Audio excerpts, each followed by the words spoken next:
ভারতের বন্ধু রাশিয়ার প্রেসিডেন্ট ভ্লাদিমির পুতিন মায়ানমারে একটি ছোট আকারের পরমাণু বিদ্যুৎ কেন্দ্র নির্মাণ করার সিদ্ধান্ত নিয়েছেন। আর সেই চালে বাংলাদেশ জেলাভিত্তিক ভাগ হয়ে যাওয়ার সম্ভাবনা দেখা দিয়েছে। মায়ানমারের অবস্থান এমন জায়গায় যেখানে রাশিয়া নিজের ইকোনমিক জোন তৈরি করছে, আর তা অত্যন্ত সুপরিকল্পিতভাবে। এতে করে জলপথে রাশিয়া মিয়ানমারকে সাপোর্ট দিতে পারবে। রেঙ্গুনের যে দিকটায় এক্সপোর্ট হাব রয়েছে, এগুলোকে বিভিন্ন রকমের নিউক্লিয়ার হাবে পরিণত করছে রাশিয়া। রাখাইন প্রদেশের জুন্টা সরকারের সঙ্গে কাজ করছে রাশিয়া। সুতরাং যে পজিশনগুলো তৈরি করা হচ্ছে তার মধ্যে রাশিয়া এমনভাবে বার্তা দিতে চাইছে, বিশেষ করে বাংলাদেশের বোঝা উচিত মিয়ানমারে যে জুন্টা সরকার আছে তারা যদি পাওয়ারফুল হয়ে যায় তাহলে বাংলাদেশ জেলাভিত্তিক ভাগ হয়ে যেতে পারে। কারণ মিয়ানমার বাংলাদেশের মিলিটারি অপারেশন নিয়ে একেবারেই খুশি নয়। রাশিয়া এবং মিয়ানমার দীর্ঘদিন ধরে মিয়ানমারের একটি ছোট পারমাণবিক বিদ্যুৎ কেন্দ্র নির্মাণের বিষয়ে কথা বলে আসছে, যেখানে একটি RRETM 2200 প্রেশারাইজ ওয়াটার রিঅ্যাক্ট থাকবে। সূত্রের খবর, রাশিয়া মিয়ানমারকে সমর্থন করে আসছে, বিশেষ করে শিল্প এবং অর্থনৈতিক খাতে, এবং মিয়ানমারের আভ্যন্তরীণ পরিস্থিতির উন্নতিকেও সমর্থন জানিয়েছে। মাস কয়েক আগে রাশিয়া সফরে গিয়েছিলেন মিয়ানমারের সামরিক জান্তা সরকারের প্রধান জেনারেল মিন অং হ্লাই। তিনি ক্রেমলিনের প্রেসিডেন্ট ভ্লাদিমির পুতিনের সঙ্গে তিনি বৈঠক করেন, আর সেই সময় নানা বিষয় নিয়ে আলোচনা হয়। আর সেই সময় পুতিন বলেছিলেন, আমরা মিয়ানমারকে জ্বালানি খাতে সহযোগিতা করছি এবং কৌশলগত সহযোগিতার পরিকল্পনা করছি। আমরা অন্যান্য ক্ষেত্রেও আমাদের সহযোগিতা প্রসারিত করতে প্রস্তুত, বিশেষ করে নবায়নযোগ্য জ্বালানি সম্পদের অগ্রগতিতে, এবং মিয়ানমারে একটি ছোট আকারের পারমাণবিক বিদ্যুৎ কেন্দ্র নির্মাণে সম্মত হয়েছে। এটি মিয়ানমারের অর্থনৈতিক উন্নয়নের জন্য প্রয়োজনীয় বিদ্যুৎ সরবরাহ করবে, যা দেশে চাকরির সুযোগ সৃষ্টি করবে এবং প্রযুক্তিগত দক্ষতা বাড়াবে।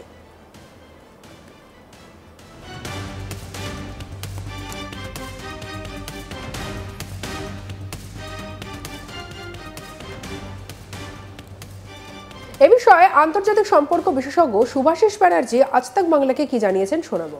মিয়ানমার কিন্তু যে জায়গায় দাঁড়িয়ে আছে, মিয়ানমারের যেই পজিশনসগুলোতে রাশিয়া নিজের জায়গাগুলো করছে, সেটা কিন্তু ভীষণ স্ট্র্যাটেজিক ইকোনমিক জোনস। তাতে কি সুবিধা হবে আমি তোমায় বলি। তাতে জলপথে তারা মিয়ানমারকে সাপোর্ট দিতে পারবে, তারা স্থলপথে এমন একটা পরিকাঠামো সৃষ্টি করতে পারে যেটাকে ব্যবহার করে মিয়ানমার নিজেদের বাঁচাতে পারবে। এবং যদি সেটা হয় তাহলে বোঝার চেষ্টা করো, মিয়ানমার স্ট্র্যাটেজিক্যালিও এমন জায়গায় চলে গেল, শক্তিশালী হয়ে গেল। মিয়ানমার এমন একটা ফিউচারিস্টিক পজিশনে চলে গেল যে মিয়ানমার পরবর্তীকালে সেই জায়গাগুলোকে ব্যবহার করে এমন বিজনেস বা এমন ট্র্যাজেক্টরি তৈরি করতে পারবে যেটা তাদের ইকোনমিক বা জিডিপি গ্রোথে কাজে লাগবে। এই যে ম্যাপটা, এই যে থাইল্যান্ডের সাথে যেই জায়গাটা শুরু হচ্ছে না, একটু জুম করলে সুবিধা হবে। ইয়ঙ্গনের দিকটা, ইয়ঙ্গনের দিকটা যদি হয়, এই যে এক্সপোর্ট হাব যেগুলো বলছে না, এনার্জি হাব বা এক্সপোর্ট হাব, এইগুলোকে বিভিন্ন রকম নিউক্লিয়ার হাবে তৈরি করছে তারা। এবং শুধু তাই নয়, যে জায়গাগুলো রাখাইন প্রভিন্সের, যদি রাখাইন প্রভিন্সের মধ্যে দিয়ে যাও, সেই রাখাইন প্রভিন্সের মধ্যে দিয়েও মিলিটারি স্ট্রেন্থেনিংয়ের উপরে কাজ করছে জুন্টা সরকারের সাথে রাশিয়া। সুতরাং এই যে পজিশনগুলো তৈরি করছে, সেই সবকটা পজিশনের মধ্যে এমন একটা বার্তা দিতে চেষ্টা করছে রাশিয়া, যে বাংলাদেশের বোঝা উচিত যে মিয়ানমারের যেটা অথেন্টিক গভর্নমেন্ট আছে, জুন্টা সরকার, তারা যদি পাওয়ারফুল হয়ে যায় তাহলে কিন্তু বাংলাদেশ ডিস্ট্রিক্ট ওয়াইজ ভাগ হয়ে যেতে পারে।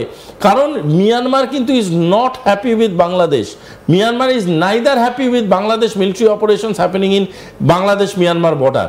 সেটা কিন্তু আরাকানরাও, যদি আরাকানরা যে জায়গায় আছে সেখান থেকে ওদেরকে যদি পুশব্যাক করা শুরু হয়ে যায়, ওরা কিন্তু, যদি বাংলাদেশের একবার ডিস্ট্রিক্ট ম্যাপটা দেখান, আমি বলছি একবার বাংলাদেশের ডিস্ট্রিক্ট ম্যাপটা দেখান। এই দেখো, এটা একটু জুম করো, আমি জুম করলে বলবো তাহলে বুঝতে পারবে। এই দেখো চিটাগং, ঠিক আছে? যদি আগের ম্যাপটা একটু মাথায় রাখো, আগের ম্যাপটা দেখানোর দরকার নেই, আগের ম্যাপটা মাথায় রাখলে বুঝতে পারবে মিয়ানমার কিন্তু যে জায়গায় টাচ করে আছে, ম্যাপটাকে একটু উপরের দিকে তুললে দেখবে মিয়ানমার নিচের দিকে লেখা, মিয়ানমার কথাটা লেখা। তার মানে মিয়ানমার অ্যাকচুয়ালি যেটার সাথে টাচ করে আছে সেটা কিন্তু চিটাগং। সেটা কিন্তু চিটাগং এ তুমি একটু মনে করে দেখো সম্প্রতি ইতিহাস, চিটাগং এ সব থেকে বেশি মাইনরিটি কিলিং হয়েছে, চিটাগং এ সব থেকে বেশি আর্মির দ্বারা একদম পরিকল্পিতভাবে আক্রমণ হয়েছে। আচ্ছা, চিটাগং যদি এখন অ্যান্টি স্পিং খেলতে শুরু করে, চিটাগং যদি এখন বলতে শুরু করে যে আমরা আরাকানকে অনেকটা জায়গা ছেড়ে দেবো, আরাকান ঢুকুক বাংলাদেশে, কি করবে তখন বাংলাদেশ তো তখন নিচ থেকে চাপ পেতে শুরু করবে। শুধু তাই নয়, যদি ইভেন আরাকানের সাথে জুনটার কনফ্লিক্ট লাগে, তাহলে আরাকানও পিছানোর জন্য চিটাগংয়ের ভিতরে ঢুকতে পারবে, এবং চিটাগংয়ের সাধারণ মানুষের সেখানে স্ট্যাটাস ইজ ভেরি ইম্পর্টেন্ট। এবং এই যে উপর দিকে, যদি ম্যাপটার উপর দিকে যাও, ম্যাপটা রাজশাহীর উপরটা দেখাও, রংপুর আছে। এই যে রংপুর যে জায়গাটা আছে, এই রংপুর কিন্তু যদি আমাদের সেভেন সিস্টার নিয়ে যে বড় বড় কথাগুলো বলছে, এই রংপুর যদি কোনোভাবে কেটে বেরিয়ে যায় বাংলাদেশ থেকে, তাহলে কিন্তু বাংলাদেশ চলে যায়, ভারত এইট সিস্টার হবে সেটা পরের কথা। তার থেকেও বড় যে জিনিসটা হবে, এন্টায়ার এশিয়ান ইকোনমিক করিডোর তৈরি হয়ে যাবে। যদি এন্টায়ার এশিয়ান ইকোনমিক করিডোর হয়, সেটা কিন্তু বাংলাদেশকে অটোমেটিক্যালি অ্যাম্পিউট করে বেরিয়ে গেল। তার মানে বাংলাদেশ নিচের দিক থেকেও কেটে যাওয়ার চান্স, উপর দিক থেকেও কেটে যাওয়ার চান্স। তাই জন্যে আমি বারবার বলছি, এই ঘটনাটাকে যদি আটকাতে হয়, বাংলাদেশ নিড পলিটিক্যাল সলিউশন। এই পলিটিক্যাল সলিউশনের জন্য বাংলাদেশের সরকার দরকার, আর এই সরকার করার জন্য বাংলাদেশে একটা স্টেবল ইলেকশন করা দরকার। যারা এখন এই ছেলে খেলাগুলো করছে, এই ছেলে খেলার জন্য কিন্তু বাংলাদেশের ম্যাপ চেঞ্জ হয়ে যেতে পারে। আমি বারংবার এই কথাটা কেন বলছি, অনেকেই দেখলাম বলে আপনারা তো ভারতীয়, আপনাদের এত হেডেক কিসের? ওরে ভাই, আমরা ভারতীয় বলেই হেডেক।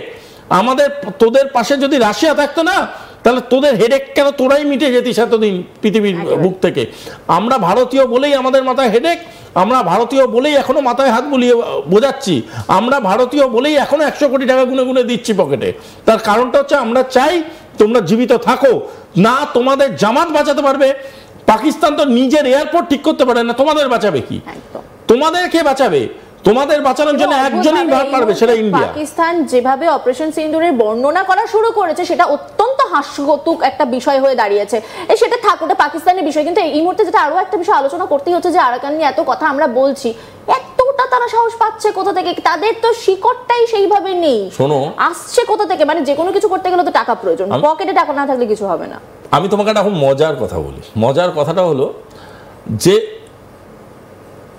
আরাকান কোথা থেকে এত অর্থবল পাচ্ছে, কোথা থেকে এত আর্মস পাচ্ছে, তার ব্যাপারে অনেক লোকে অনেক তথ্য দিয়েছে। তো আমি সেই তথ্যগুলোতে যাচ্ছি না, কারণ বললেই বলবে আপনারা বায়াস, ভারতীয় তথ্য দিচ্ছে না। সিআই এর অ্যানুয়াল রিপোর্ট বেরোয়, সিআই এর প্রচুর অ্যানুয়াল রিপোর্ট বেরোয়, অন্তত 3টে অ্যানুয়াল রিপোর্ট 2019, 2023, 2024 যদি কনসিডার করো, সেখানে ক্লিয়ারলি বলা আছে there are American corporate standing behind Arakan. এর মানেটা কি? আমেরিকান গভর্নমেন্ট তো বলতে পারে না, আমেরিকান গভর্নমেন্টই তাদের পাশে দাঁড়িয়ে আছে। আরাকান যেমনভাবে আর্মস পেয়েছে, যত আর্মস আরাকানের তরফ থেকে মানে তোমার এক্সট্রাক্ট করা হয়েছে বা পাওয়া গেছে, 99% of this arms are provided by America.